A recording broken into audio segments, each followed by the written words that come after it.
The rainy Monday night here. Yeah, yeah. It's hopefully we're gonna have a lot more fun talking about hockey. I don't know. It's kind of symbolic of the times in the NHL right now. Bleak. Yeah, it's been a bleak week. Arguably one of the most difficult interviews and heartfelt and kind of disturbing but powerful interviews you may ever see as a hockey or a sports fan with Kyle Beach and Rick Westhead. That came out on Wednesday. When we recorded last week, he was still John Doe, and we were still kind of making jokes about bad karma for the Blackhawks. And now it's okay, karma aside, how many people can get fired or suspended or penalized for what they've done and what they've allowed happen to this individual. And since then, everybody that's appeared on camera has proceeded to put their foot in their mouth and make the situation 1,000 times worse. I remember watching Duncan Keith on Wednesday, thinking Wednesday or Thursday, just lying, playing as dumb as humanly possible to save his ass, being like, this is embarrassing. And then one by one, Blackhawk, past or present, comes out until today when Gary Bettman and Bill Daly came out and just said absolutely nothing and lawyered their asses up when the last thing that fans and the league needs is another guy to not take accountability. So it hasn't been fun. No, because it seemed like Gary was setting the groundwork for doing the right things last week. But I think we're none of us are that naive to be like, he's doing the right thing. No, and I didn't buy everything that was being sold to us. And then the way that the shovel day off meeting went, you're just like, okay. He just wants this to go away. Yeah, and he's given his symbolic stepping aways for Stan Bowman and for Joel Quenneville. Yeah. And well, the thing is, like, Quenneville is so forward facing. Like, he is going to be out in the media every day as the head coach. At least as a general manager, you can hide. Exactly.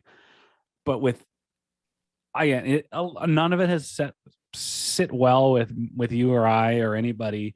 And it's just if Gary Bettman came on TV today and just said, hey, like, he keeps apologizing, which is everybody apologizes to Kyle Beach for failing him, but nobody takes accountability.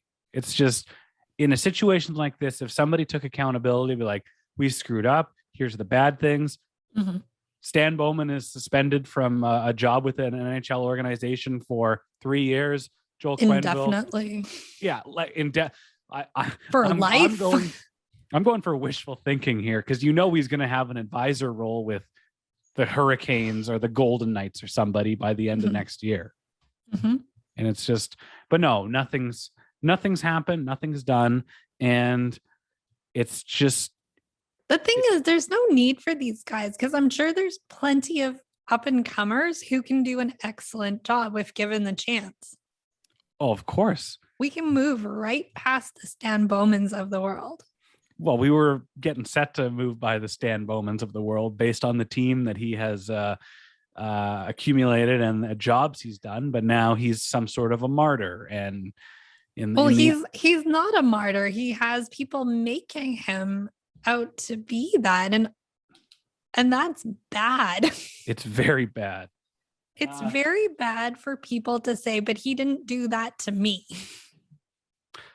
Yes. And for these people who will refer to as psychopaths, who lack empathy and understanding and a concept of put yourself in these individuals' shoes or your child, they just seem to write this off with absolute no disregard for anybody involved. And he didn't do it. He's fine. And the guy that did it is now a sex offender, but it's free. There's so many people have lost so much credibility. We all have jobs, and when there's rumors and gossip, it's hard to not know. Especially something of this kind of nature in that kind of workplace. Especially when you are that close knit with your Exactly. That's Like, what I'm trying to say. there's like what happens to, who was like in high school, who got knocked up. You may never have spoken to that person before, but who did what, that kind of thing. Yeah. Everybody knows the first people in their grade that had sex, and I don't know, never knew them at all, never had one conversation, but I could rattle their names off like it's going out of style. Exactly. It's so stupid, and everything is just because it's a matter of the courts, and the NHL is posturing and the Blackhawks are posturing and trying to, make these claims not credible. It's just so shitty to see. Like, how did the Blackhawks save face? Like, when in December they were telling NHL head office that this is nothing, when they damn well knew it was something. Yeah. And that they employed a sexual predator who they probably gave a glowing reference to so he could leave and go be employed elsewhere. And all the things were in place to protect and sweep and discourage Kyle Beach. And like, here's a simple question. You've had a convicted pedophile's name on your Stanley Cup for 8 years, and now all of a sudden becomes an issue. Like, what have you been doing? Do you not have Google alerts for NHL news or past and present employees? Like, everything about it is just like somebody fucked up, and now everybody else realized that them not noticing that screw up, that everyone else has screwed up. And it's just everybody's lying and just been, I had no idea what happened. And you're seeing like that really kind of, maybe they thought the internet would go away, just like this scandal. Yeah. These things, they just blow over in the weekend. Have you ever been on that Twitter? It's gone. The hashtags, they're gone in an evening. No, that's the other thing about the internet. It lives forever. Yeah, there's a little thing called screenshots, or as the kids today call them, receipts. And this place is loaded with receipts. Well, we'll dive back into this, but I want to thank everybody for joining us wherever you got us from. Make sure you follow us on Twitter at PucksNetCA or PucksNetCaw. You can buy the naming rights for that caw. And if you do want to buy the naming rights and you want to support the show monetarily, you can head on over to patreon.com/pucksonnet, where you can pledge. I hope Gita helps me out on this. A couple of bucks. Oh, a couple of bucks. $5 American. It's the first of the month, so if you get charged now, it's the longest time until you get charged again. Excellent way to support the show. You get instant access to all our bonus content, 5 minutes for paying, bonus episodes, this podcast in video form, and you can also join the new up and coming, riveting, exciting Pucks on Net Discord server. All the Patreon backers are in there. It's a delightful little community we got popping off. If you haven't done it yet and you're a Patreon backer, hit me up on Twitter or on social media, or go to patreon.com. The links are provided everywhere. And but yeah, thank you. Thank you for joining us. It's not been a fun week to be a hockey fan. It's not been a fun week to be a fan of justice and good things happening to good people. And just like you said, that in December or last year, when the Blackhawks were informing the NHL that these are unsubstantiated, these don't hold any merit. Like, it just makes me think that nothing's changed, because probably 11 years ago when this was happening, they were thinking, oh, this Kyle Beach guy, I remember him playing junior hockey. He had a reputation. He had, was a bit of a wild card, had some behavioral issues, whatever. They hung it on. Are you saying that? Oh, it was the scuttlebutt that's why the Canucks didn't draft him, because they took Cody. Yet he was a top draft pick. Like, he went 11 overall, and he could have easily gone in the top 10. Exactly. And these are all just the hearsay of, oh, how does this, as Arash always likes to say, how does so-and-so fit into our culture? How do they, and so they kind of cast him off a bit for that. But this was a player that, the Canucks hummed and hawed on. And it was like, when it happened, it made me think that, oh, this is a guy that, isn't on the straight and narrow, and he's probably just causing a ruckus. He's causing a scene. He's doing this to get ice time. I don't buy it. Like, I think tell me what you're speaking about. Like, refresh my memory. He was just like he was your prototypical minor hockey player with a bit of a wild streak to him. Okay. You know, but what are you saying to me specifically when you're like, oh, he's doing this for attention or trying to get more playing time? I just remember you would hear rumors that, oh, this guy has behavioral issues, whether that means on and off the ice. And that was why he fell a bit in the draft. Okay. So that was prior to this incident, which happened 2 years later. Yes. Yeah. So this was because like this was his reputation with Spokane. Okay. All hearsay, you know, and the more years that go by, the more you think like, oh, there's that old hockey man that, you know, this is going to be a problem. We don't want to have anything deviate from the plan. And then he goes to the NHL, he gets called up as a black case, and he faces the exact same thing again. Well, doesn't it make you really now stop and think anytime someone gets labeled as having these behavioral problems, like it's like how many times do we have to hear this? How many times is, you know, like, okay, yeah, it's like Josh was saying has been, you know, he got sent to the AHL with the Marlies, and you know what, maybe he doesn't have the skill set or the abilities that he could have had a handful of years ago to be a contributing NHL player. Sure, now he doesn't have that, and now people will hang their hat on that, being like, see, we told you he was never good. But in the moment when he was a first round draft pick at his first camp, he very well could have had the skill and the opportunity.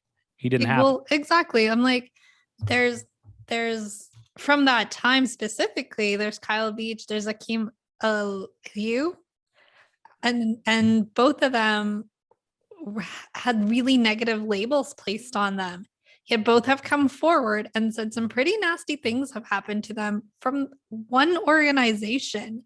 I think that says more about the organization and their culture than it does about these players, because these are kids. These are young, impressionable kids who've devoted their lives to playing hockey, probably have tunnel visions. They don't know anything more outside the scope that they've like lived and breathed for the last, 15 years to get to the point that they are NHL caliber athletes, only to have things that we cannot even comprehend and speak about because we can't know what, affects their psychology and who is saying what. Like there's that Doc Gary that Kyle Beach referenced, who was the team psychologist.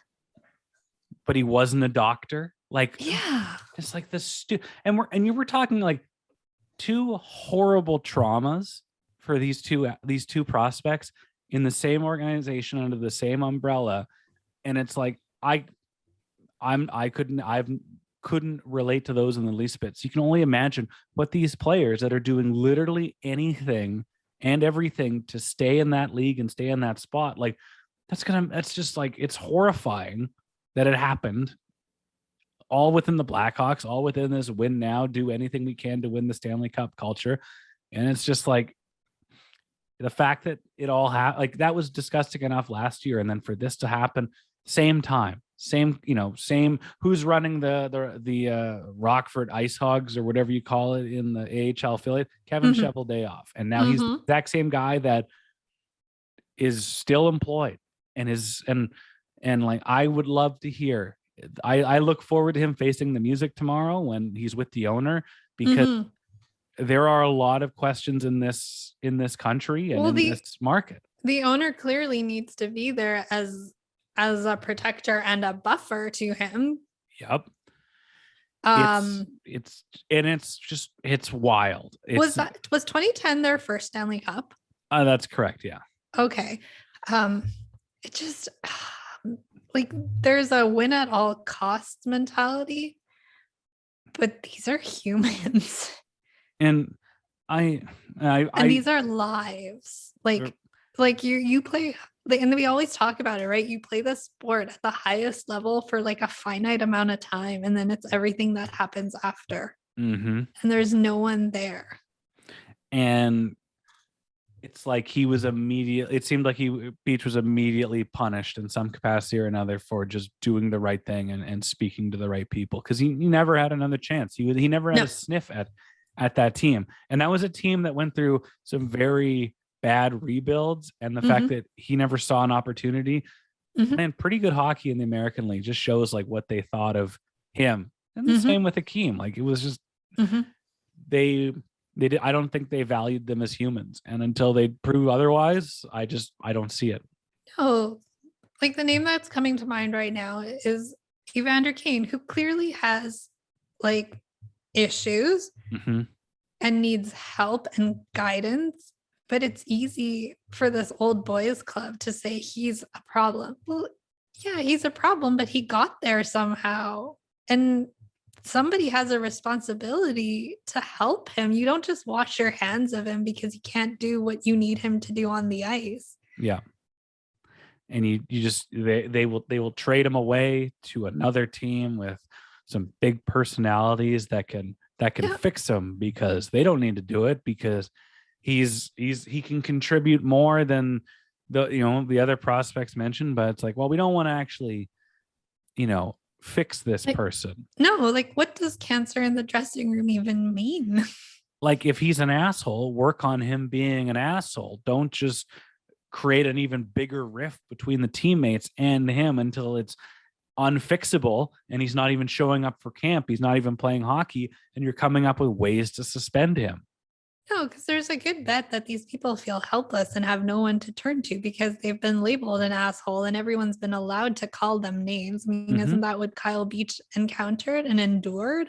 Exactly.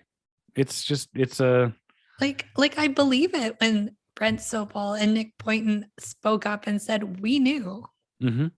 I'm so grateful that there are people who can say that. And if they knew, everybody else knew. Yeah. I mean, yeah, if Brent Sopel knows what's going on, and you can't just look at them like, okay, Brent Sopel and Nick Boynton are these saints because they've given they've given him credible references. They've made his claims credible because they were there, they were in the room and on the team.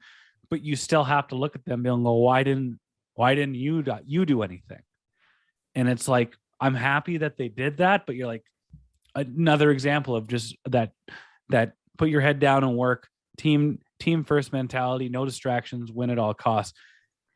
But it's like, I'm brushing them with two different brushes. I'm very happy that they've given him credibility and given his claims credibility, but it's 10 years too late. Yeah. Like, I mean, you knew he was a convicted pedophile in 2013. Like, what else needs to be said? No, exactly. He was still allowed to repeatedly work to work with children. It's hasn't been a fun week to discuss these, and it's getting more and more stupid. And the NHL and the Chicago Blackhawks did a bad thing. Just admit you did a bad thing. Make some fair punishments for doing a very bad thing and accept it, and fans will move on, and everyone will learn and grow and evolve from it. Don't lawyer up and say nothing and thank you for saying that. Everyone will learn, because there's teams out there that haven't learned. That the Montreal Canadiens turned around and said, fuck you. Like, teams aren't learning because there's no consequences. I'm sorry, what was that quote that I sent you earlier that I couldn't make sense of when the Arizona Coyotes had faced a stiffer penalty than the Blackhawks did? Well, that's the crazier thing. So like, embarrassed. This is super embarrassing on all fronts, because there's when the Devils signed that cap violating contract for Ilya Kovalchuk, they lost a shit ton of draft picks. They were fined $3 million. And when the Arizona Coyotes had a prospect working out, they were working out with the team before they had drafted him or whatever, which is I guess a very bad thing. The penalties they faced were worse than the Chicago Blackhawks covering up, aiding and abetting a sexual offender. Yeah. And it's the dumbest thing in the world. And then I'm just going to pull up the quote from Gary. Well, I got it right in front of me, Gita, okay. and it's perfect because it's like they ask him a very fair question. Like all fans want is a $2 million fan, a $2 million fine for the Chicago Blackhawks is pennies. For $1 billion organization. It's one of the most high valued teams in the league, and they get fined $2 million for essentially covering up the work of a pedophile and a sexual abuser. And they reference the Devils and they reference the Coyotes. And Gary Bettman goes, different context, different facts. And I go, yes, you are 100% right, Gary.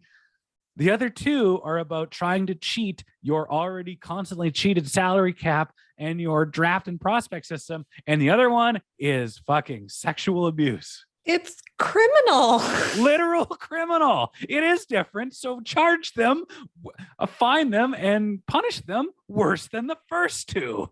Yeah. One of those things is something you will literally go to jail for. The other thing, you're working out a prospect.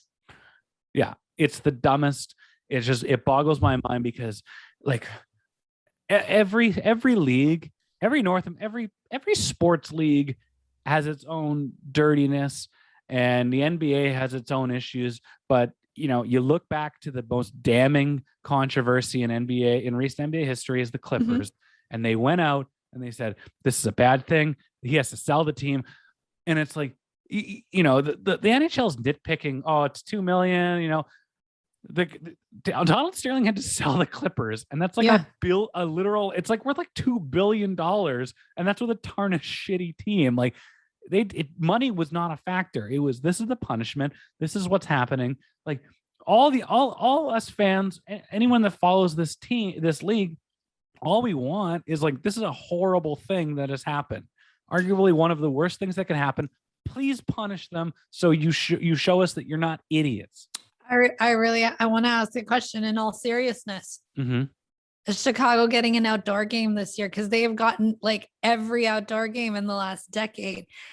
What is it with the Blackhawks that they just keep lining the Blackhawks pockets and endorsing them and supporting them and holding them to the highest regard? Because like, I'm worried that Gary Bettman's going to come out and be like, there's going to be 3 outdoor games across Canada, like the ultimate smokescreen. Like, we had the lake. I just imagine all of the bells and whistles they're going to announce in the next few weeks. Yeah. Just to like, of course they are. Come off the scent. But think about it, because the outdoor game in Vancouver, the Heritage Classic was such a debacle. Vancouver never got one again. No. Yet no matter what Chicago does, they seem to not do anything wrong. Well, it's just so messed up because like the Blackhawks were this shining example of how to rebuild in the salary cap era, how to build a team that wins and competes. And because they had winning at all cost mentality, which is now we know is bad. And it's like, you still parade Bobby Hall out, who's not a good person. And I know he's everybody's dad's favorite player, and he scored a bunch of goals in the 60s and won a cup. But if you Google what Bobby Hall has said over the years and the crimes he has committed or been accused of, it's not a pretty figure. And then you put him out there in a jersey that is at a point in time in our culture where it's so offensive. When the Chicago Blackhawks and the NHL unveiled the reverse retro jerseys, every team last year was front and center, except for the Blackhawks. They turned the model on the side to hide the indigenous face on the jersey. Like, there's just like, you gotta just accept the L and evolve and get off the mat, and just, it's time for change in Chicago. You know what? Like, it's like, what else needs to be said? It's just dumb how dumb everything is right now. Couple of things. Maxime Lapierre, he sounded off, former Canuck in that time. And he kind of spoke with Jonathan Toews, and Jonathan Toews has had the reputation. Sorry, spoke to or spoke up? spoke of, and okay. this is from TVA, so it is in French. And Jonathan Toews has had a reputation over the last 10 years or so of being a reputation of being a intelligent, open-minded human. A focus on renewable energy and life after hockey and his carbon footprint and being a good person for the most part. That's on hold for me until further notice, just from what he did or didn't do. But Lapierre, who is a hell of a hockey player, hell of an agitator in his time, he summed it up quite well. He goes, "We can judge Joel Quenneville, we can judge Stan Bowman, but as a former player, I will judge the 20 players who are in the locker room." Taves has been a guy I've respected my whole career, but it's gone today. He is the captain. It's up to him to take charge. Yes, these are hard things to do, but they are hard things to do. If you are a leader, you do it. Maybe champions on ice, but far away from the rink. What that young man suffered is unacceptable, said Lapierre. And the defenders will make the argument, oh, Taves is 22 at the time. Yes, we're all idiots at 22, but he was only 22 once. But the thing is, he's one person. There's an entire team that could have done something united, could have said something collectively as a team. That's what your team is there for. What I hate is that, like, this was 2010. This was not, we were still not nearly we were a fraction of as open-minded as we are now. And, we've evolved as a culture for the better, but in that time, in that hockey culture and in that win now mindset, like, you just got to imagine that they just looked at this as a distraction that, that's not my way of life. I don't want to be, I don't want it to bother me. Just let it go away. And all levels of management just didn't want it, just wanted it to go away. Just wash their hands of it. Exactly. It comes down to like the way that like Quenneville, like the quotes out of Quenneville, he's like, yeah, I showed up late to the meeting. I didn't even know what they were talking about. You didn't know what they were talking about. You didn't care that one of your players was affected so badly. You just showed up late to a meeting, had no idea, and then left and didn't bother asking what you were there for, why the upper management was together. Like, do you not know what sexual abuse is? Like, I'm pretty sure that you were involved in this league when the Sheldon Kennedy and Graham James and Theo Fleury things, tragedies came out. Like, this is happening again. But you know what? You really need a video coach. Like, it's you everything they did as soon as it was over and they won the cup, it was like, you know what? Let's just let this go away and hope nobody notices. And let's hope, oh wait, he's actually a serial abuser. We're gonna let this criminal have his day with the Stanley Cup. In reality, the thing that should have happened immediately was they should have like Tortorella said, they should escort him out. They should have kicked his ass out the door. How hard is it to find a video coach? And all you hockey video coaches out there, that's no offense to you. It's a difficult job, but you find another one. You make do. You call the Rockford Ice Hogs. No. What you're saying is they would have found another one. There are probably some excellent video coaches out there. Yeah. Some of you might be listening now. and not to excuse anything, but if it was the case, if they were all, we are trying to win a Stanley Cup, this is difficult, it's the West Final, the second it was over, you call the cops. Yeah. You do the right thing. You live up to what you're telling people now. No distractions. Oh, did everybody forget about it because you won the cup? No, it was still lingering. You still did things in your power to prevent it from happening. But it's like, if you didn't do it immediately, life was ruined.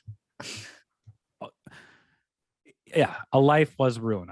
You can't sum it up any other way. And you are at fault for that. And you are at fault for everything that happened when you didn't do what you should have done. Accept it and move on. It is what it is. Just accept your punishment. Come up with a punishment. Come up with a fair punishment. Yeah. Like $2 million.